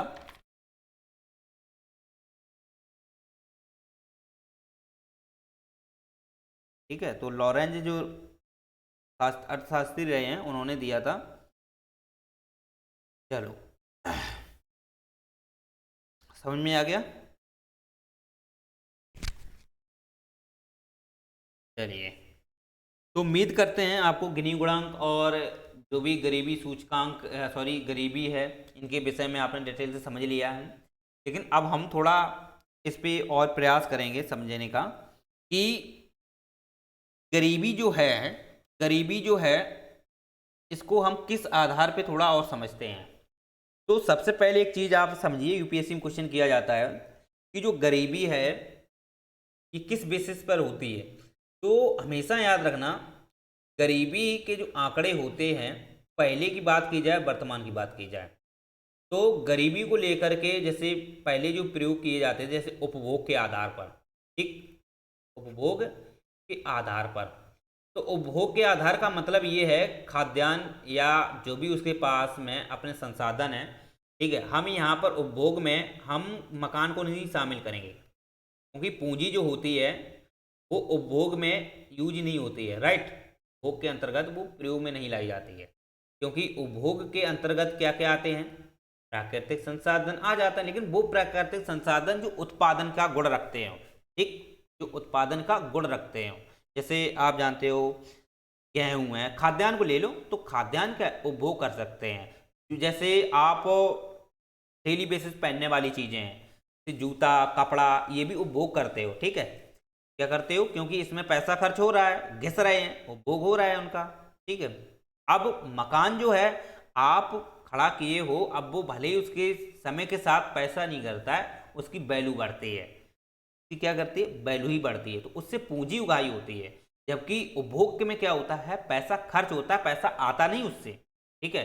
जैसे आप खाना, आप कुछ भी ले लो, जैसे आप कपड़े ले लो, तो कपड़े क्या समय के साथ उनके मूल्य में वृद्धि होती है क्या, आप पहन लो, अब पहन के आप 500 की शर्ट खरीद लो, अब बेच के दिखा दो मुझे 600 रुपए की, नहीं बेचेगी, बेचेगी कि नहीं, नहीं बेचेगी, ठीक है। 1 साल पहन लो, 6 महीने पहन लो, बेचो, नहीं बेचेगी। जबकि मकान अगर आप बेचोगे तो महंगा बिकेगा। तो जो पूंजी के अंतर्गत होता है, पूंजी का मतलब होता है किसी में ऐसे क्षेत्र में निवेश करना जहां कैपिटल उगाई है, वो पूंजी कहलाती है। तो मकान जो है वो पूंजी के अंतर्गत आ जाता है। तो इस बेसिस पर हम कपड़ा रोटी जो मकान है, इसमें हम इस मकान को मेंशन नहीं करेंगे। क्यों, क्योंकि ये उपभोग के आधार पर है, और उपभोग में अगर आप देखोगे ना तो इसमें हम रोटी अर्थात खाद्यान्न को मेंशन कर लेते हैं, कपड़ा को भी कर लेंगे क्योंकि इसका भी उपभोग होता है। उपभोग का मतलब यहाँ खाने से नहीं है, इसको पहनने से भी है, राइट। चलिए, तो उपभोग में अगर आप देखोगे ना तो हम पहले खाद्यान्न को लेके देखेंगे। तो खाद्यान्न को लेकर के अगर आप देखोगे ना तो हमारे यहाँ पर जब नियोजन आए थे, यानी कि हमारे यहाँ पे देखा जाए 1950 में जब क्या हुआ था, योजना आयोग आया था, तो योजना आयोग ने सबसे पहले जो काम किया था वो कृषि क्षेत्र में ही किया था। जो फर्स्ट पंचवर्षीय योजना थी उसने कृषि को ही बढ़ावा दिया था। बांध बड़े बड़े बनाए, हीराकुंड बांध, महानदी, ये सब बांध जो थे ना, बांध की सिंचाई को लेकर के, बांध को लेकर के जो योजना थी, ठीक। ऐसा ही बात नहीं कि योजना आयोग के पहले योजना नहीं थी, हमारे यहाँ पर पहले भी दामोदर घाटी परियोजनाएं थी, एक ही परियोजना थी। लेकिन योजना आयोग जब बना था तो योजना आयोग के बाद भी बहुत सारे बांध बनाए गए, भाखड़ा नागल बांध है, हीराकुंड बांध है, ये बड़े बड़े जो बांध थे। इस बांध के अंतर्गत क्या हुआ था, ये खाद्यान्न को बढ़ावा दिया गया था। सिंचाई को लेकर सबसे बड़ी समस्या यही थी, सिंचाई कैसे हो, खाद्यान्न को लेकर के कैसी वृद्धि की जाए, तो कृषि को सबसे ज़्यादा डेवलप किया गया। तो उसी क्षेत्र में आप जानते हो, यही जब डेवलप किया गया, कृषि सुधारात्मक हदबंदी कानून है, ये चकबंदी कानून, जितने सारे कानून चलाए गए थे बाद में, ठीक है, वो यहाँ मेंशन नहीं हम कर रहे हैं। बस ये चीज़ आप समझ लीजिए कि गरीबी को दूर करने के लिए सरकार ने अलग अलग कृषि क्षेत्र में, सेक्टर में, कृषि सेक्टर में इतना बढ़ावा दिया था फर्स्ट पंचवर्षीय योजना में। तो सरकार ने सिंचाई को लेकर के सुख सुविधाएं दी, हर तरीके से प्रयास किया था। अब बात ये आती है कि सरकार ने उस समय, अगर आप देखोगे, जो लकड़वाला जो समिति थी, ओके, तो सबसे पहले 1979 में समिति आई थी। तो 1979 में जो समिति थी उसका नाम अलग समिति थी, ठीक, क्या थी, अलग अलग नाम की कोई समिति थी, ठीक है। तो इसने सिफारिश जो दी थी, इसका लिख लो 1979, ओके। तो 1979 में जब अलग नाम की समिति आई, तो अलग नाम की जो समिति थी, इस समिति ने क्या किया था, ग्रामीण और शहरी, राइट, ग्रामीण व शहरी क्षेत्र में गरीबी से संबंधित कुछ आंकड़े जुटाए थे। और उस आंकड़ों पे इसी से कमेटी जब बैठी थी अलग समिति की, तो इसके आधार पर क्या हुआ था कि ग्रामीण और शहरी, राइट, ग्रामीण व शहरी जो लोग थे उनको लेकर के क्या हुआ था कि उन पर अपने आप पर क्या नहीं था, उन पर कपड़ा, रोटी, मकान, ये चीज़ें नहीं थी, ओके। ये डाटा जुटाया गया था बहुत सारा। तो जब उनके पास नहीं थी, ग्रामीण क्षेत्र में, शहरी क्षेत्र दोनों में ही देखा गया था, सबसे ज़्यादा उस समय जो बल दिया गया था, देखा जाए तो दोनों को एक समानता के रूप में ही बल समझ लो आप, दोनों को बराबर ही दिया था। तो ग्रामीण व शहरी क्षेत्र में जब ये अलग समिति ने कमेटी से डाटा जुटाए, तो उन्होंने ये प्रॉपर जानकारी दी। तो उस समय देखा जाए ना, तो 1978-79 के समय में, उस समय जो सरकार जो आई थी वो मोरारजी जी की जो सरकार थी, मोरारजी देसाई, तो मोरारजी देसाई ने अपनी उस समय ये जो योजना अगर आ जाए तो ये कह सकते हो कि उस समय ये पंचवर्षीय योजना थी, राइट, आ जाता है मोरारजी देसाई, पंचवर्षीय योजना थी। लेकिन पंचवर्षीय योजना जो थी ना, इसको पहले ही खत्म कर दिया गया था, समझ रहे हो। मोरारजी देसाई की समय मोरारजी देसाई ने पंचवर्षीय योजना को ये पहले ही खत्म कर दिया गया था, क्योंकि ये 4 साल ही योजना थी, ये पूर्ण 5 साल तक योजना ही नहीं रही। क्योंकि इन्होंने जो अपनी जगह क्या चलाया था, वो रोलिंग मॉडल, क्या इनका नाम आता है, वो चलाया था, राइट, इन्होंने, ठीक है, रोलिंग मॉडल आता था, मतलब कि उसका कोई समय निश्चित नहीं होता है, मतलब एक अनिश्चित समय तक के लिए होता है, तो वही चलाया था मोरारजी देसाई में। इन्होंने क्या किया था, खाद्यान्न को लेकर के इन्होंने एक योजना दी थी, काम के बदले अनाज, राइट। तो काम के बदले जो अनाज था, वो एक्चुअली में देखा जाए कि जो जैसा काम करेगा उसके बदले उसको वैसा अनाज दिया जाएगा। तो वो मोरारजी देसाई की सरकार में आई थी। इसके बाद वो 1995 तक वो चली, काम के बदले अनाज जो थी वो योजना 1995 तक चली। आप इस चीज़ को खुद समझ सकते हो, राइट। तो ऐसी वैसी वो योजना नहीं थी, बहुत ही अच्छी योजना थी। चलिए, तो ये कुछ अलग समिति के आधार पर चीज को मेंशन किया गया था बाद में, ओके। तो उम्मीद करते हैं आपको ये चीज़ें समझ में आ गई होंगी। अब हम बात करेंगे इसको लेकर के सरकार के अन्य का क्या क्या प्रयास भी रहे हैं और क्या क्या सरकार ने इस क्षेत्र में काम किया है। लेकिन आप जानते हो उस समय जब हमारे यहाँ पर जब ये योजना आई थी, ओके, जब योजना आई थी तो इसने आंकड़ा जताया था कि उपभोग के आधार पे, मैं आपको बता रहा था, राइट। तो उपभोग के आधार पर ही था। तो इसमें क्या कहा गया था कि किसी व्यक्ति को अगर खाद्यान्न को लेकर के, खाद्यान्न में जैसे अगर अपनी पूर्ति करता है, ठीक, पूर्ति करता है, तो उसके लिए उसे पर्याप्त 2100 से 2200 कैलोरी अगर ऊर्जा मिल जाती है, राइट, 22 किलो कैलोरी अगर उसको ऊर्जा मिलती है, तो कह सकते हैं उसके पास पर्याप्त संसाधन है, पर्याप्त उसके पास खाना है, उसको आवश्यकता नहीं है। तो ये कुछ ऐसा आंकड़ा दिया गया था, एक ऐसे 2200 कैलोरी के बीच में। एक बार ये देख लेना, ठीक है, हम जो बोल रहे हैं जरूरी नहीं, लेकिन आप एक चीज़ को मेंशन जरूर कीजिए अपनी तरफ से, ओके। तो 2100-2200 के करीब कुछ आंकड़ा इसका दिया गया था कि अगर कोई व्यक्ति अगर 2100-2200 उसको अगर खाद्यान्न की ऊर्जा, अगर उसको खाद्यान्न उसको मिल जाता है, उसकी ऊर्जा इतनी ऊर्जा कैलोरी मिल जाती है, तो कह सकते हैं कि उसके पास में खाद्यान्न को लेकर कोई समस्या नहीं है, अर्थात वो अपना पेट पालन कर रहा है, पेट भर रहा है, ओके। तो ये कुछ चीज़ें इसके अंतर्गत शामिल की गई थी, ठीक है।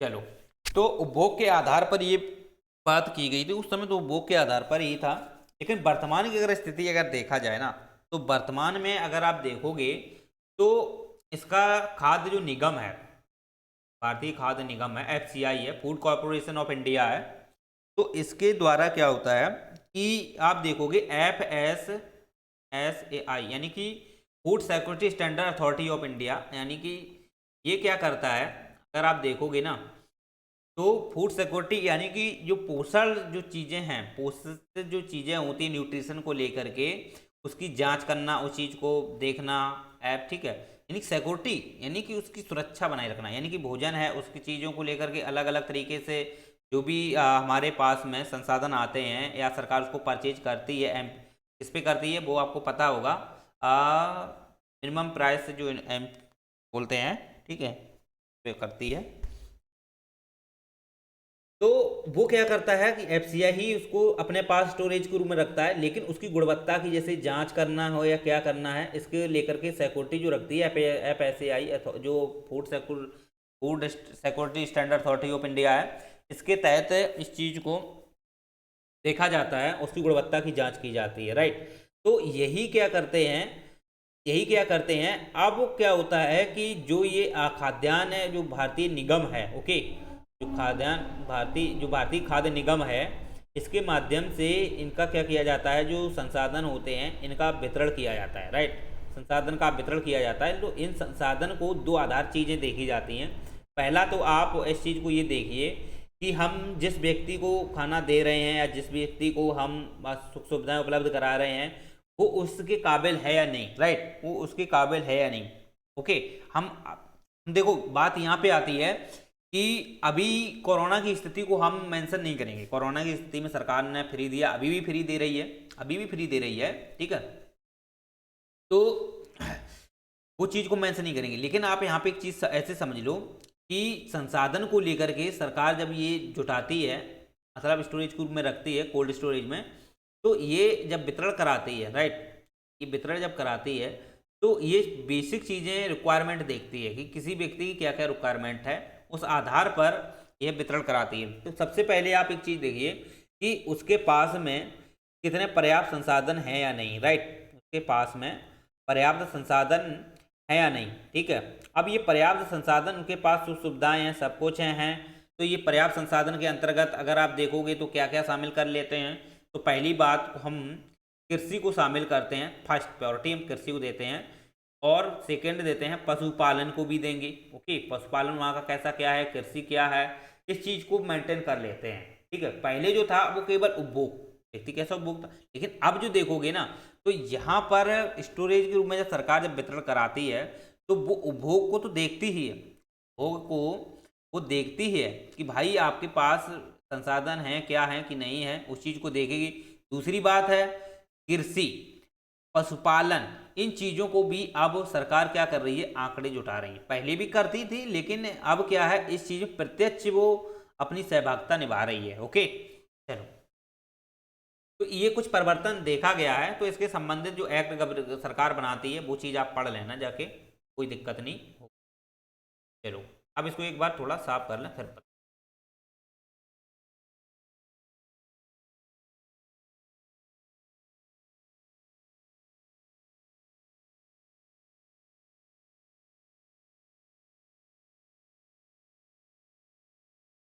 चलिए, समझ में आया।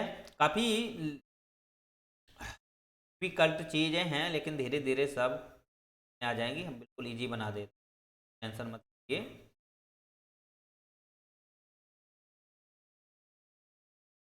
तो अब हम समझने का प्रयास करेंगे कि सरकार ने सरकार ने इस क्षेत्र में क्या प्रयास किए हैं, सरकार ने इस क्षेत्र में क्या प्रयास किए। तो देखो, सबसे पहले आप जानते हो, सरकार जो है, आप जानते हो क्या होता है कि सरकार जरूरी नहीं कि एक ही क्षेत्र में काम करे, अलग अलग क्षेत्र में वो काम करती है, ठीक है, अलग अलग क्षेत्र में काम करती है। तो सबसे पहले आप जानती है, वो बेरोजगारी से संबंधित आंकड़े जुटाती है, रोजगारी से संबंधित आंकड़े जुटाती है। तो आप जानते हो, आपने नाम सुना हो NSSO, ठीक, नेशनल सर्वे, नेशनल सैंपल सर्वे जैसे ऑर्गेनाइजेशन, संगठन है, राइट। इसके आधार पर आप जानते हो क्या होता है, NSSO आंकड़ा जुटाता है। तो NSSO ऐसा नहीं है कि ऐसे ही जुटा ले, ये पहले ये देखता है कि जनगणना क्या कैसी हुई है, ठीक है, ठीक है, जनगणना के बेसिस पर ये क्या करता है, काम करता है। जनगणना जैसे हुई, ठीक, 10 साल में होती है, तो जनगणना के बेसिस पर NSO क्या करता है, वहाँ पर ये देखता है कि जनगणना हुई, वहाँ पे वहाँ की कैसी क्या बेरोजगारी है, क्या है, इस चीज़ को भी वो मेंशन करता है, तब वो देता है, राइट। लेकिन आप जानते हो NSSO है, भले ही काम करता है, लेकिन इसमें देखा जाए तो NSO जो होता है, इसके नेतृत्व में ही काम करता है, राइट। NSO क्या है, इसके नेतृत्व में ही, NSO के नेतृत्व में, यानी कि ये जो नेशनल स्टैटिस्टिकल ऑर्गेनाइजेशन होता है, राष्ट्रीय सांख्यिकी आयोग है, संगठन है, संगठन मान लो, आयोग मान लो, कोई बात नहीं। तो इसके नेतृत्व में या NSSO होता है, वो क्या करता है, गरीबी से संबंधित बेरोजगारी मतलब यही समझ लो, इनके पास बेरोजगारी का मतलब है क्या है कि जो व्यक्ति बेरोजगार है, तो उसके पास कपड़ा रोटी मकान कहाँ से आएगा, तो बेरोजगार है ना, तो यही चीज़ें हैं। तो NSO क्या करता है, इससे संबंधित NSS को क्या करता है, एक अपना रिपोर्ट देता है इस चीज़ को कि हाँ, आप जाइए ऐसे ऐसे इससे संबंधित आंकड़ा जुटाइए, तो वो आंकड़ा जुटाता है, राइट। वो भी जनगणना के आधार पर ही जुटाता है कि कैसे क्या जनगणना है, उस बेसिस को देख करके ही काम करता है वो भी। चलिए, अब बात ये आती है कि ये क्या करता है, NSSO क्या करता है, ये आ, देखा जाए तो गरीबी संबंधित और बेरोजगारी संबंधित आंकड़ा जुटाता है, राइट। तो ये क्या करता है, भारत में गरीबी से संबंधित ये आंकड़े जुटाता है, राइट, ये आंकड़े जुटाता है। अब बात ये आती है कि जब ये आंकड़े जुटाता है, तो आंकड़े जुटाने के बाद क्या होता है कि आगे इस चीज़ का प्रोसेस हम नहीं बताएंगे, ठीक, क्या होता है उसको लेकर के पूरा जो वित्त मंत्रालय है उस चीज़ में, उस चीज़ को बजट में क्या, अनुमानित आंकड़े में क्या, संसद में क्या, ये चीज़ को क्या ज़रूरत, इसकी आवश्यकता नहीं है, ठीक है। बस ये चीज़ें आप समझ लो यहाँ पे कि गरीबी संबंधी जो आंकड़े जुटाएगा, तो आंकड़े जुटाने के बाद प्रॉपर क्या होता है कि सरकार को लगता है उस चीज़ में मुझे योजना बनानी चाहिए, या कोई स्कीम ऐसी लानी चाहिए, या कोई ऐसा पोर्टल लॉन्च करना चाहिए, ताकि वहाँ पे क्या कर सके वो उस चीज़ को ऑनलाइन ऑफलाइन किसी भी तरीके से नियंत्रण किया जा सके, राइट। तो इसके लिए सरकार क्या करती है, अलग अलग आपने देखा हो, बच्चों के लिए, ठीक, बच्चों के लिए जैसे पहले अपनी योजना चलती थी ICDS, यानी कि इंटीग्रेटेड चाइल्ड डेवलपमेंट स्कीम चलती थी, इंटीग्रेटेड चाइल्ड डेवलपमेंट स्कीम, इसको पढ़ाओ। मिड डे मील है, ये भी आपने देखा हो, ठीक है। पोषण अभियान, अब तो पोषण अभियान चलता है, पोषण अभियान 1 2 करके चलते हैं। तो ये सरकार क्या करती है, गरीबी को ही तो दूर करती है, क्या करती है, गरीबी को ही तो दूर करती है सरकार। तो इसके संदर्भ में अलग अलग तरीके से सरकार प्रयास करती है, ओके। तो जैसे आप जानते हो, बहुत सारे उपाय अगर लिखना चाहो तो जैसे एकीकृत ग्रामीण विकास लिख लो, 1978 1979 में सबसे पहले ये भी लाया गया था, ओके। सब्सिडी इस पे इसने इस एकीकृत जो ग्रामीण विकास जो था, ठीक है, तो इसने सब्सिडी भी देना प्रारंभ किया था, बैंक से ऋण भी देना प्रारंभ किया था, दो काम इसने बहुत ही प्रॉपर काम किए। इसके बाद आप जानते हो एक 1993 में लकड़ावाला समिति आई, अलग समिति के बाद एक लकड़ावाला समिति 1993 में आई, इसने भी प्रयास किए। ओके, फिर इसके बाद सुरेश तेंदुलकर समिति, सबसे अच्छी जो समिति थी वो सुरेश तेंदुलकर समिति रही है। इसने प्रॉपर गरीबी से संबंधित अपना आंकड़ा दिया है। ओके, गरीबी से संबंधित सबसे अच्छा जो डाटा दिया था वो दिया था सुरेश तेंदुलकर समिति ने। ये एग्जाम में पूछा जाता है, पीसीएस में आया है, ठीक है, वो लिख लेना। ओके, चलिए, तो ये कुछ चीज़ें हैं आपके माइंड में सेट होना चाहिए, और तो खास ज़्यादा कुछ है ही नहीं। और भी हैं, जैसे अन्नपूर्णा योजना सरकार ने चलाई 1999-2000 के बीच में, प्रधानमंत्री जनधन योजना है, ये भी आप मेंशन कर सकते हो, जैसे लिखना चाहो लिख लो, कोई दिक्कत नहीं है। और ये तो अपने करंट बेस में समझते रहो करो, प्रधानमंत्री जनधन योजना। के बाद अन्नपूर्णा योजना, ये पुरानी योजना है, 1999 और 2000 में चली थी अन्नपूर्णा योजना। काम के बदले अनाज आपको बता ही दिया है। फिर 2012 में रंगराजन समिति आई थी, ठीक है, तो रंगराजन समिति ने प्रयास जो किया था, प्रति व्यक्ति मासिक व्यय के आधार पर इसने प्रयास किया था, ठीक है, प्रति व्यक्ति मासिक व्यय। तो मैंने आपको बताया ही कि जो सुरेश तेंदुलकर समिति रही है, सुरेश तेंदुलकर समिति ने 5 चीज़ों पे सबसे ज़्यादा ध्यान दिया था, जूता, चप्पल, कपड़ा, रोटी, मकान, ऐसे 5 चीज़ें दी थी। ओके, वैसे ये पूछा नहीं जाता है इतना, अगर लिखना चाहो तो लिख सकते हो, कोई दिक्कत नहीं है, तो मैंने आपको बता ही दिया है। चलिए, ग्रामीण विकास मंत्रालय वाला हमने आपको बताया ही है, तो उसमें आप लिख सकते हो जो सक्सेना समिति भी, ठीक है, ठीक, उसके सिफारिश पर शहरी विकास मंत्रालय है, बासिम सब कमेटी रही है। और योजना आयोग के संदर्भ में अगर देखा जाए तो सुरेश तेंदुलकर समिति रही है, इन्होंने 5 वस्तुओं की बात की थी।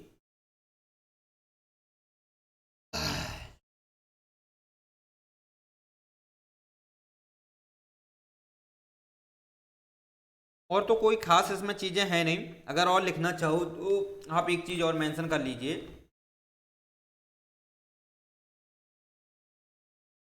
कि राष्ट्रीय और अंतर्राष्ट्रीय स्तर पर, राष्ट्रीय और अंतर्राष्ट्रीय स्तर पर अगर और चीज़ अगर देखना चाहो तो लिख सकते हो। लेकिन इससे पहले एक चीज़ और हम आपको समझाने का प्रयास करेंगे कि गरीबी के कारण क्या हैं। सबसे पहले ये क्वेश्चन ये भी बनता है कि हमारे यहाँ पे या अंतर्राष्ट्रीय में गरीबी के कारण क्या क्या हैं, इसको थोड़ा समझ लो। पहला कारण तो सबसे प्रथम ये माना जाता है जनसंख्या में वृद्धि, राइट। जनसंख्या में अगर वृद्धि होगी, ओके, जनसंख्या में वृद्धि होगी तो ओबियसली मांग में वृद्धि होगी, राइट। और मांग में जब वृद्धि होती है तो जो उत्पादन है उस प्रकार से जो डिमांड है, डिमांड बढ़ने से उत्पादन जरूरी नहीं उतना हो पाए, तो जो प्रोडक्ट होता है वो महंगा हो जाता है, तो मुद्रास्फीति में वृद्धि हो जाती है, ठीक है। गरीबी का कारण है, तो इससे क्या है, परचेजिंग पावर में तो कमी आएगी ही। दूसरी बात है जनसंख्या वृद्धि से, दूसरी बात है हमारे यहाँ पर निम्न कृषि उत्पादन, निम्न कृषि उत्पादन, तो हमारे यहाँ पर कृषि का जो उत्पादन है वो इतना स्तर ठीक नहीं है। फिर भी सरकार ने प्रयास किए हैं, तो इसके लिए कृषि क्षेत्र में फसल बीमा योजना, जीरो बजट पर कृषि की बात की है, आंध्र प्रदेश इसमें अग्रणी देश भी है, राइट। इसके बाद आप जानते हो, देखो ये चीज़ें हैं, अपना करंट अफेयर से पढ़ लेना, वैसे हम थोड़ा थोड़ा समझा दे रहे हैं, लेक्चर लंबा हो रहा है। तो और भी जैसे आप मेंशन करना चाहो तो इंक्लूड अगर करना चाहो तो ये कर सकते हो।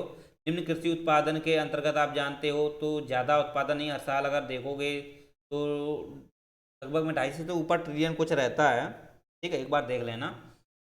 279 के करीब सरकार का रहा है अनुमान के हिसाब से, तो निम्न कृषि उत्पादन ही है, राइट, निम्न कृषि उत्पादन है। तीसरा है कि हमारे यहाँ पर स्किल यानी कृषि, अरे सॉरी, स्किल यानी कि कौशल में कमी है, यानी शिक्षा कौशल में कमी, राइट, शिक्षा कौशल में हमारे यहाँ पर कमी है। तो शिक्षा कौशल में बढ़ावा देने के लिए सरकार ने देखा हो तो अलग अलग में अभी 2020 में न्यू एजुकेशन पॉलिसी लेकर के आई है, राइट। उसमें अगर आप देखोगे और बहुत सारे ऐसे पुराने हमारे यहाँ पर जो परंपरागत तरीके से जो कुछ है क्या चल रहे थे अपने यहाँ पे, पहले के जो विद्यालय थे उसमें सुधारात्मक प्रयास किए हैं, राइट। और भी नए कॉलेज इस्टेब्लिश सरकार करा रही है, फिर लगभग भले ही 35% के करीब हों, अभी वर्तमान में देखोगे 35% सरकार के स्कूल हैं, जबकि 65%, 64-65% जो हैं वो प्राइवेट कॉलेज हैं। अभी आंकड़ा आया था, ठीक है। लेकिन आप जानते हो वही प्राइवेट या गवर्नमेंट है, लेकिन सरकार इन चीज़ों को बढ़ावा जरूर दे रही है, शिक्षा कौशल को बढ़ावा। इसके लेकर आप जानते हो प्रधानमंत्री कौशल है, प्रधानमंत्री युवा योजना है, प्रधानमंत्री करके कौशल विकास योजना है, ठीक है। बहुत सारी ऐसी योजनाएं हैं, तो इस चीज़ को देखना शिक्षा कौशल के अंतर्गत। तो ये गरीबी के बहुत सारे कारण हैं, जनसंख्या वृद्धि, निम्न कृषि उत्पादन है, शिक्षा कौशल में कमी है। ओके, तो ये क्या है, गरीबी के कारण माने जाते हैं। तो चौथा है आत्म जागरूकता में कमी है, मनुष्य स्वयं में जागरूक नहीं है, सबसे बड़ी तो ये कमी है, ठीक है। स्वयं में जागरूक ना हो पाना, तो ये सबसे बड़ी कमी मानी जाती है। यही जागरूक ही नहीं है स्वयं में कि हमको कैसे विकास करना है, कैसे क्या करना है, ठीक है। दूसरी बात है अपने स्वास्थ्य को लेकर के समस्याएं हैं, तो स्वास्थ्य को लेकर के सबसे बड़ी समस्या है, स्वास्थ्य को, अगर स्वास्थ्य में समस्या है, अगर स्वास्थ्य अगर तुम्हारा सही नहीं है, तो ओबियसली इसको लेकर के आप ज़्यादा से ज़्यादा क्या करोगे, पैसा खर्च करोगे, स्वास्थ्य सुधार में पैसा खर्च करोगे, ओबियसली गरीब होते जाओगे। बहुत सारे कारण आप मेंशन आप कर सकते हो अलग अलग तरीके से, ये भी है। चलिए, तो कुछ ही प्रत्यक्ष रूप से अप्रत्यक्ष रूप में अगर आप देखोगे, अप्रत्यक्ष रूप में अगर आप देखोगे तो सबसे ये चीज़ें हैं कि हमारे यहाँ पर आ, देखा जाए तो सैन्य क्षेत्र में सबसे ज़्यादा पैसा खर्च हो रहा है, सैन्य क्षेत्र में बहुत ज़्यादा पैसा खर्च हो रहा है, राइट। इसके बाद अगर देखा जाए आयात में भी बहुत ज़्यादा वृद्धि है। तो ये भी हमारे कहीं ना कहीं भले ही प्रत्यक्ष ना हो, अप्रत्यक्ष रूप का भी प्रभाव पड़ रहा है। तो ये चीज़ें हैं, तो आप डालना चाहो तो ये भी डाल सकते हो, कोई वैसी बात नहीं है। इसके बाद आप और समझने का अगर प्रयास करना चाहें तो इतना पर्याप्त है, ज़्यादा नहीं होने चाहिए, ठीक है। तो अंतर्राष्ट्रीय स्तर पर अगर आप देखोगे, अंतर्राष्ट्रीय स्तर पर जो सूचकांक जारी होता है वो कौन करता है, यूएनडीपी करता है, यूएनडीपी, जो यूनाइटेड नेशन डेवलपमेंट प्रोग्राम है, राइट। ये और एक ओपीएचआई, ठीक है, ये भी एक है ओपीएचआई, इसका फुल फॉर्म काफ़ी डेवलप है, कठिन है, डिफिकल्ट है, वो आप अपना एक बार देख लेना। यूएनडीपी आप थोड़ा समझ लो, राइट। तो यूएनडीपी और ओपीएचआई इन दोनों मिलकर के सूचकांक जारी करते हैं, ठीक है, अंतर्राष्ट्रीय स्तर पर। तो भारत की रैंकिंग अगर आप देखोगे तो भारत बहुत ही पीछे है। भारत अगर आप देखोगे तो ये 121 में, शायद 2021 का आंकड़ा अगर देखो है, 2022 में भी आया है, तो 2022 में इसका आंकड़ा कुछ बदलाव है, लेकिन 2021 का जहाँ तक मुझे याद है वो एक बार देख लेना, तो वो 66वां था, एक बार देख लेना, 66वां जो स्थान था 109 में से। ओके, तो ये क्या है, भारत की स्थिति है कि भारत में गरीबी को लेकर के क्या स्थिति है अंतर्राष्ट्रीय स्तर पर, तो 66वीं है, फिर भी काफ़ी सुधार है, 109 देशों में से 66वीं है। चलो, तो इतना समझ में आना चाहिए। तो यूएनडीपी जो है ना, ये भी जो जारी करता है, तो ये कई अलग अलग क्षेत्रों से मिलकर आंकड़े देखता है, किसी देश में वहाँ का स्वास्थ्य को लेकर क्या है, शिक्षा किस प्रकार की है, जीवन स्तर में कैसा सुधार है, ठीक है। वही ये चीज़ें मैंने आपको एचडीआई को लेकर के बात की थी, भले ही एचडीआई जो है वर्ल्ड बैंक से जारी करती है, लेकिन आप जानते हो फिर भी यूएनडीपी जो है वो भी गरीबी सूचकांक जब जारी करेगी तो वो भी स्वास्थ्य को देखेगी, वहाँ की शिक्षा को देखेगी, जीवन स्तर को देखेगी कि जीवन स्तर का रहन सहन वहाँ कैसा क्या है, वहाँ की स्किल कैसा है, स्किल में कोई डेवलपमेंट हुआ है कि नहीं है, स्वास्थ्य को लेकर के क्या सरकार ने वहाँ के प्रयोजन दिए हैं, क्या स्कीम लॉन्च की हैं, राइट। ये चीज़ें सब देखी जाती हैं। चलिए, तो ये चीज़ें हैं, तो ये अंतर्राष्ट्रीय स्तर पर है। जबकि राष्ट्रीय स्तर पर अगर आप देखोगे तो राष्ट्रीय स्तर पर जो नीति आयोग है ये जारी करता है, राष्ट्रीय स्तर पर नीति आयोग जारी करता है, और ये 2017 से इसने प्रारंभ किया है, राइट। 2017 से पूछा जा सकता है, यूपीएससी पूछ देता है कि कब से जारी किया है, तो ये 2010 रख देगा, 8 रख देगा, ऐसा भी रख देता, तो याद होना चाहिए कि राष्ट्रीय स्तर पर जो नीति आयोग है वो जारी करता है। ओके, चलो, और ये जो जारी करता है ना नीति आयोग, तो आपने पढ़ा हो एनएफ, नेशनल जो फैमिली हेल्थ सर्वे है, right, national family health survey है, NFHS4, राइट। तो इसका एक बेसलाइन जो रिपोर्ट है, इस बेसलाइन रिपोर्ट अगर देखी जाए 2014-15 की, सॉरी 15-16 की है, तो बेसलाइन जो रिपोर्ट है, तो इसी बेसलाइन रिपोर्ट के द्वारा ही क्या करता है नीति आयोग, एक बेसिक, इसका नीति आयोग ऐसे नहीं कि जारी करते, इसका एक आधार मानता है वो NFHS4 बेसलाइन ये रिपोर्ट होती है, ठीक है। तो ये 2015 और 16 को आधार मानते हुए, मतलब आधार तो आप समझते हो ना कि इस आधार की तुलना, इस वर्ष की तुलना में वर्तमान की स्थिति क्या है, इस चीज़ को मेंशन किया जाता है, वही होता है एक आधार बेस, राइट। तो ये जीडीपी में भी देखने को मिलेगा, फैक्टर कॉस्ट में। चलो, तो बेसलाइन जो रिपोर्ट होती है 2015-16 है, इसको आधार मानते हुए राष्ट्रीय स्तर पर नीति आयोग क्या करता है, सूचकांक जारी करता है। तो ये राज्यवार तरीके से करता है, राइट। वहाँ के राज्यों में क्या कैसी स्थिति है उस आधार को लेकर के ये जारी करता है। चलिए, तो इसमें अगर आप देखोगे ना, तो सापेक्ष और निरपेक्ष गरीबी को लेकर के है। तो सापेक्ष गरीबी अगर आप देखोगे, ठीक है, तो उसमें सुधार किया है। सापेक्ष गरीबी में सबसे ज़्यादा जो सुधार किया है वो किया है गोवा ने। वर्तमान में गोवा जो है ऐसा अग्रणी राज्य है, भारत का सबसे छोटा राज्य है ये गोवा। तो इसने ऐसा प्रयास किया है, इसने क्या किया है, सापेक्ष जो गरीबी हमने आपको बताया था, जो सापेक्ष गरीबी है, ठीक है, तो सापेक्ष गरीबी में जो सबसे ज़्यादा जो कमी की है वो किसने की है, गोवा ने की है, राइट। जबकि निरपेक्ष गरीबी में सबसे ज़्यादा जो कमी की है, निरपेक्ष गरीबी में सबसे ज़्यादा जो कमी की है वो की है बिहार ने, राइट।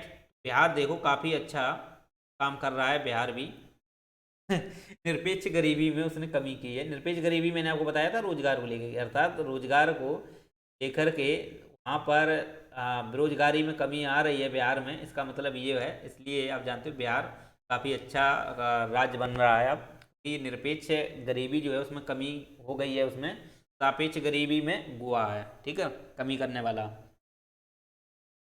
चलो, तो उम्मीद करते हैं आपको समझ में आ ही गया है, और कुछ नहीं है सर, मैंने उपाय बता ही दिए हैं, ठीक है। जनधन योजना, डीबीडी, जो डायरेक्ट बेनिफिट ट्रांसफ़र, ये भी आप मेंशन कर सकते हो, सरकार के उपाय हैं। और भी सरकार के उपाय अगर शामिल करना चाहो तो जो एक, चलो छोड़ो, इतना ज़्यादा हो रहा है। हाँ, सतत विकास में अगर देखोगे तो सतत विकास लक्ष्य नंबर 2 है, के अंतर्गत इसको शामिल किया गया है गरीबी को। पहले भुखमरी पे गरीबी है कि सतत विकास लक्ष्य में पूछा जा सकता है गरीबी, पीसीएस वगैरह पूछा जाता है, यूपीएससी में नहीं आता है, ठीक है। तो पीसीएस में ऐसे क्वेश्चन पुट कर देता है कि गरीबी जो है वो एसडीजी जो 17 लक्ष्य यूएन ने निर्धारित किए हैं उसमें किस नंबर पे आता है, तो वो सेकंड नंबर पे आता है, राइट। चलिए, तो उम्मीद करते हैं आपको समझ में आया होगा गरीबी, ठीक है। वो गरीबी क्या है, कैसे है, सरकार के क्या प्रयास हैं, क्या परिणाम हैं, ठीक है। परिणाम में आपने देखा ही है कि गोवा सापेक्ष गरीबी में सुधार किए हैं, निरपेक्ष गरीबी में बिहार ने सुधार कर लिया है, और यहाँ छठवें स्तर पे अभी वर्तमान में ही है 109 देशों में से। आप ऐसे देख सकते हो कि सरकार ने प्रयास किए हैं, और काफ़ी इस प्रयास में सरकार सफल रही है, क्योंकि अलग अलग पोषण क्षेत्र में सरकार बहुत प्रयास कर ही रही है। और भी देख रहे हो कि पूरा की पूरा सरकार फ्री, पूरा मतलब खाद्यान्न वितरण करा ही रही है सरकार। ये चीज़ें आप देख सकते हैं। चलिए, तो उम्मीद करते हैं आपको लेक्चर अच्छा लगा होगा। अच्छा लगा तो लाइक शेयर सब्सक्राइब कर लीजिए, और डिस्क्रिप्शन बॉक्स में जाकर के टेलीग्राम को भी ज्वाइन कर लीजिए। चलिए, अगर कोई भी डाउट है, कोई भी प्रॉब्लम क्रिएट होती है लेक्चर को लेकर के, एक बार दो बार देख लीजिएगा, माइंड में सेट हो जाएगी। फिर भी सेट नहीं होता, कन्फ्यूज अगर कहीं पे है तो आप हमारे टेलीग्राम पर, वहाँ पे आप अपना मैसेज सेंड कर सकते हैं, अपनी बात राय रख सकते हैं, उस पर हम आप रिप्लाई देंगे, राइट।